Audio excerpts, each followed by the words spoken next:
The 5.4 special program livestream just ended, and to say I'm disappointed would actually be an understatement. Between the mostly lackluster reveals and the Capitano spam in the chat, there were a couple of things though that I think are definitely worth mentioning. So what have the devs announced? Well, a new standard banner character, boom! A new story quest for the character that's locked until you reach Inazuma if you're a new player, boom! New event that's a more developed version of an old one, boom! A free 4-star polearm with the event, boom! And this is my favorite, no actual new content such as Archon Quest or map extension. That's fucking crazy, Hoyo, you get 5 big booms. Boom! Boom! Boom! Boom! Boom! So yeah, lackluster livestream, but obviously a lot to go over in this video, and I'll do my best to cover everything up as best I can without wasting too much of your time. Also, side note, this video marks the start of the biggest giveaway I've done so far for 10 Welkin Moon Passes. This giveaway comes as we're inching ever closer to 1,000 subs, and it honestly baffles me how much support you guys have shown for this channel. It literally means the world to me, and so a big hug to all of you homies out there who supported the channel so far. Now the winner will be announced once we reach 1,000 subs on the Discord server in the description down below that I created for our community. So make sure to join up the server not only to know whether or not you won, but also to be kept up to date with uploads, streams, and so much more. Now to participate in the giveaway, all you have to do is obviously subscribe to the channel, like the video if you enjoyed it, of course, and let me know what you think of this patch in the comments down below. I'm gonna keep it a buck with you guys. I knew this patch was gonna be dry as fuck because I usually tend to keep up with the leaks of the game, but I don't know, for some reason I just expected a bit more. I guess I kind of held out hope that we're gonna get a bit more than what we actually got, and probably that's where the disappointment comes from.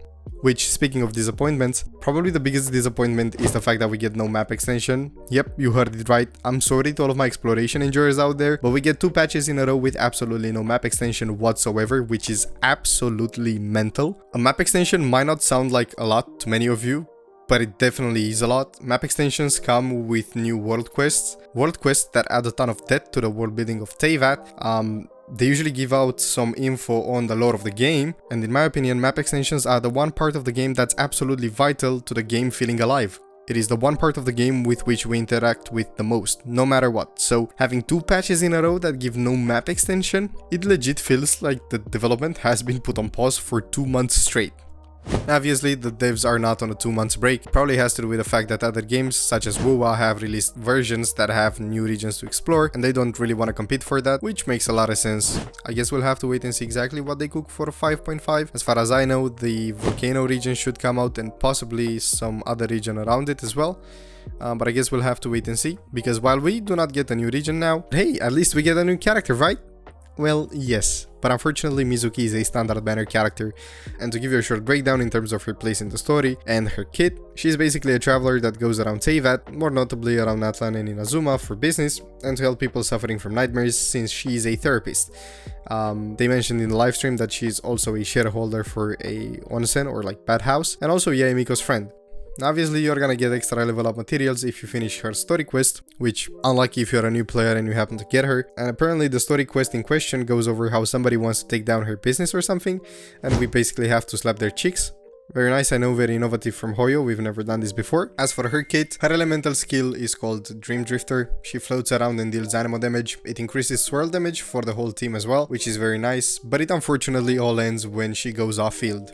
Her elemental burst is a bit more interesting though. It creates a mini Baku that follows the current active character that's on field around. At regular intervals, the little dude will create a snack that does one of 2 things when picked up. So if you're over 70% HP, the snack will go kaboom and deal AoE anemo damage. And if you're under 70% HP, the snack will heal whoever picks it up based on Mizuki's elemental mastery. It's also worth mentioning that if Mizuki picks up the snack to heal herself, the effect is gonna be increased by 100%, and if the snack is left unmunched on, well, it will basically just go kaboom again. Now her passives, they're pretty simple, but she does have 3 of them, so I'm just gonna quickly go over all of them. The first one gives you a 30% chance of getting some extra health from consuming like food or recovery items. The second one just gives her 2.5 extra seconds in her passives whenever she does a swirl. And then the third one gets her an extra 100 elemental mastery whenever an off-heal character does some type of elemental damage. I think the design itself is really awesome, but I honestly don't enjoy her kit as much. It just seems kind of boring. Looking at the gameplay, it just kind of feels like you're just floating around and doing nothing, and the second you get off field, she becomes useless. I don't know, that might just be me though. Now, is she good? Honestly, I don't know. Is she worth pulling for?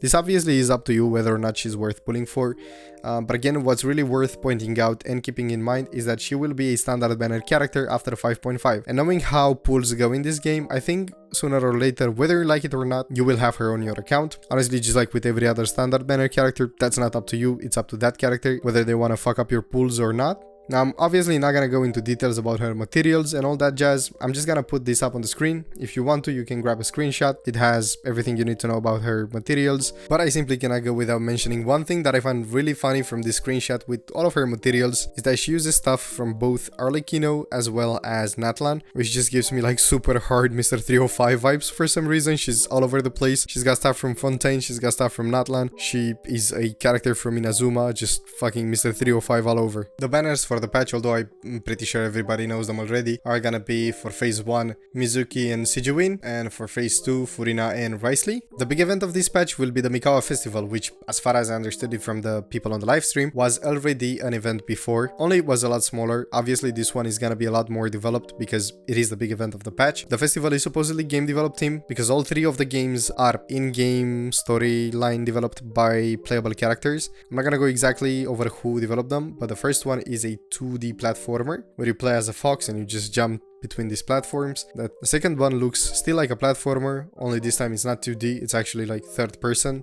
And for the third game mode, we basically play baseball and just hit home runs. I remember this one they said was created by Toma, which makes a lot of sense. Now, if you're wondering about rewards, the rewards for the festival are a 4-star polearm and primo gems, obviously, which is very nice. I think it's also gonna have a crown, so it's gonna most likely be a crowned event. And it's obviously gonna have its own currency, which is festival stamps. Now, in terms of like filler events and small events, we'll have an event where we get to do stuff with older characters. They're basically gonna pop up on the map randomly, kind of like in the Serenity pod, and you can go to them and they're gonna give you a task or something. This one sounds interesting, so I'm really curious how that's gonna turn out. We're also gonna have the usual filler combat event, only this time around it's under a tower setting where you ascend up to floor 25. We'll have the filler fishing event that looks fun. Yay! And we're also gonna have my favorite type of event, which is an event where we'll edit a TikTok sponsorship video for Javier, and obviously the classics, Leyline Overflow, and a TCG update. They also revealed a bunch of quality of life changes and features which are, in my opinion, very, very welcome. The first one they mentioned is a level up plan feature in which you basically set the level at which you want to take your character to, and the system will calculate how many materials you need, it will map them out for you, and it will also display reminders all throughout different interfaces in the game to basically remind you that you have that plan set up. Now this obviously is a neat feature and I'm sure a bunch of people are gonna use it, but I'm curious how many people that are already using different websites that do this will switch to the in-game version of this. Another quality of life feature they announced, which I find quite neat, has to do with the resin system, and no, unfortunately we do not get more resin. However, the resin count will now be displayed throughout various interfaces throughout the game, which is a massive W because I was getting fucking bored of having to abuse the map every single time I had to check my resin count. So again, this is a massive W. You'll now have a thing you can click from a craftable material to take you directly on the map with the crafting bench from your region selected for ease of teleportation. And talking about things that take less clicks, upgrading talents for multiple characters now won't take 50 clicks in between them because they changed up the interface a bit so you can just change in between characters when upgrading talents, which is really great. The last 2 quality of life features they're adding are the fact that you can now filter characters, finally, by the element when you're going through your character screen, and that inside the teapot you can get in touch with Tubby from anywhere and create furnishing from anywhere, which is also a good touch. And that's pretty much it. As I said, a not fairly, but very underwhelming patch, actually. I find it kind of insane that Hoyo thought it would be fine to throw a filler patch out when the other games in the genre, such as Wuthering Waves, are absolutely killing it right now.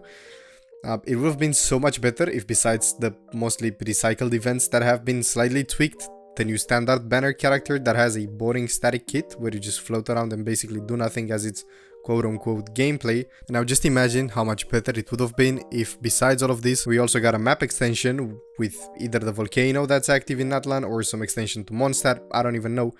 Anything that could actually be played for more than 3 hours would have really been amazing, but I guess we'll have to wait another 6 weeks for that. Again, really unfortunate. I hope Hoyo is cooking up something good to make up for all of this for 5.5, but honestly, the direction everything is going in, I kinda doubt it, though I will still hold my hopes high, and in the meantime I'll probably be playing some Wuthering Waves. But anyway, this was it for today's video. Do keep in mind and remember that we have the 10 of Welkin Moon Pass giveaway ongoing, so if you wanna participate in that, make sure to subscribe and join the Discord to see if you're amongst the winners when I will announce them. Also, like the video if you enjoyed it, it honestly helps me a ton, and let me know what you think of this patch in the comments down below. Thank you so much for staying up until the very end, and I'll see you next time.